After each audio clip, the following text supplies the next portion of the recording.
I'd like to welcome all of you to class today, those of you who are joining us remotely. I apologize with our screen-o-matic program today. My picture is much bigger than I want it to be. I've tried to move it to the smaller size and it's not letting me. So hopefully you can just kind of learn from what I'm saying and follow along on your own computer with the actual slides. On slide 2, I put the agenda.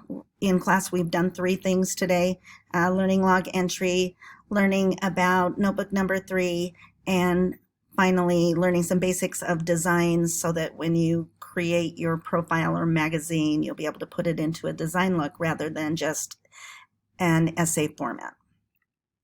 So on slide number 3, it will take you to the link to an article. The article is entitled Story as Rhetorical. It gets into this idea of how a lot of English classes are moving away from writing stories. I don't know if you've noticed that the last few years of school. We always plug in research, we always plug in argumentation, but storytelling takes a back seat, which is a very ironic thing because most students would rather write a story rather than an essay. Anyway, the essay gets into that and talks about some of the ironies of that move away from storytelling as a form of quality writing. As you read the essay, I'd like you to look for ironic statements that stand out to you. Record 3 of them in your learning log entry, and then finally answer the question, how is story really an argument? Slides 4, 5, and 6 will cover our next notebook assignment. And by the way, notebook number 3 needs to be uploaded to your computer today or to your ePortfolio. For your notebook number 3, you're going to do a public service announcement. And there are 3 forms of this announcement that will be covered on 4, 5, and 6. The first one on 4 shows you an example of a public service announcement that is put into a magazine.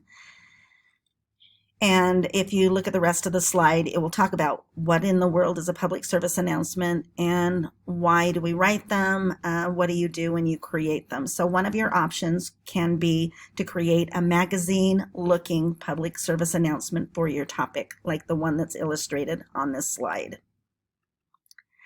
Slide number 5 shows you an example of a script that could be read, broadcasted over the radio, for example, broadcasted as part of announcements like at school. If you're ever having to do an announcement for one of your clubs that you were working on where you have a fundraising campaign going on or you're doing a service project, a public service announcement works well. So you can create the script like an announcement, and this will talk about what on slide 5 it not only shows you an example of a script but also how to begin a public service announcement and what to put in it. Slide number 3 gets into videos of public service announcements. I linked 3 short public service announcement videos. One is done by the CDC about wearing masks. One is done by the Jazz organization on their cancer campaign, Fight for the Fight. And the last one is done by an organization about dealing with texting and driving. So even though we haven't gotten into video yet in this class, many of you are tech savvy and have done multiple videos. If you would like, you can create a video with your public service announcement. Whatever form you do for your notebook, know that you need to create a fictional organization that you are a part of that works to help your cause of your topic. You have to have a fictional address, a fictional phone number, but of course you would put your name as a contact information. If you do the magazine, I will allow you to use stock photos on the internet. A lot of students will actually take their own photos for the magazine PDFs if they do that, but you can use a stock photo. I just need to be able to see that it's yours and not somebody else's that's already been done. Part of that is through the fictional organization with a local address, things like that. Anyway, this assignment will be due on March the 17th, so have fun with your next notebook activity. The majority of class today, we're talking about basic design principles. One of the slides in the rest of the video will talk about we learn the basics rules of anything so that eventually we can break them and have more creativity. By the end of class, each of you will create a basic layout design for an article with lots of pictures on it, and then you'll be finding a more advanced layout design and replicating it. So this slide talks about some of the basic questions, some of the vocabulary that's tied to design, why design matters. So in class, we looked at some horrible designs. I don't need to explain why this is so bad, but you'd never want a layout to look like this one, nor this one. Too much text scares the reader, and reading too far across a column of a page, we get lost, and so make sure that you avoid overly boring looking layouts like that one. On slide number 10, if you have to put an image or a piece of clip art in your document, make sure that it's in the outside of it rather than in the middle, because you don't want people to have to skip over images to read sentences. This one is not bad, but in newspaper writing, they like to be able to draw a box around the story itself, the essay itself, and you can see the text that's marked in red. The reader's eyes has to just go all over on the page to create that layout. So this one you can see is much easier to follow, where all the text, you can see you could actually draw a box around that entire story, so it's easier for the reader to follow. The next two slides show you the way you can use titles with images and do fun things with titles more than just like a boring MLA title that we put on essays, where color and size and breaking capitalization rules for a purpose draw in a reader. So there's one, and slide 14 is another example of integrating graphics into titles. Slides 15, 16, and I think 17 go over some terminology with design. As part of this assignment, when you create your actual design for your profile or memoir, you will need to use at least 6 of these elements in your design. So read over them, make sure you're familiar with them. You can discuss with me anything that you don't understand. So I'm just going to slide through them. The next set of slides are some examples of students' work from the past where they've taken their profile and integrated some of these elements of designs on the previous slides into their layout. So this is Sabrina's. I think this one is Emily's. This one is, I can't remember. Anyway, her father was a firefighter, and so she's talking about the daily challenges of being a firefighter. This one is a sexual abuse topic.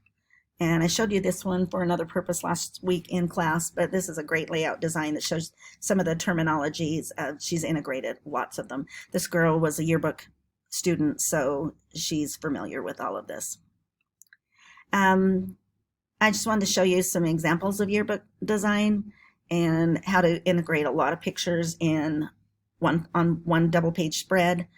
And you can see by sidebars, collection of images as one text box like they've done on this one. This one has only one picture, but it covers a lot of people and lots of individual perspectives on a topic. On the next couple of slides, it's going to show you some things you can do with titles. If you decide to become creative with a title, make sure that you simplify the text. Like, for example, this one has a bunch of green in it, different shades of green. So because that draws our attention to it, we certainly don't want a crazy font along with all those crazy colors. So here's the quote that I was talking about. when you design things, you have to have an element of correctness. Otherwise, it's going to look scary like some of those I showed you at the beginning. But part of the beauty of art and design is that you want to create something original, unique. So if you break rules, you need to have a purpose behind it. So here's some examples of breaking rules. Let me tell you some things that break rules, but overall it's aesthetically nice. There's a thing called captivating white space. You can see white space in the middle of that. You can see the width of the columns are different. That's a breaking the rule design. But they've done a lot of interesting thing. The flow of it is a left to right flow that's really natural, so easy to follow. Here is a big graphic that is text wrapped in a story. And if I were doing something different with this one, I think I would still make the title a little bit bigger, because that all I stare at when I look at that one is that fish. Here are some, in this one, it shows you like boxes within boxes within boxes, but it's still easy to follow, and different width sizes. This one gets into some fun things you can do with titles, so take a minute to look at this one. This slide is a very traditional slide with lots of different headlines. You can do more than just have a title. You can have subtitles, you can have kickers, you can have lead-ins to your captions that are bold. So lots of fun things to do.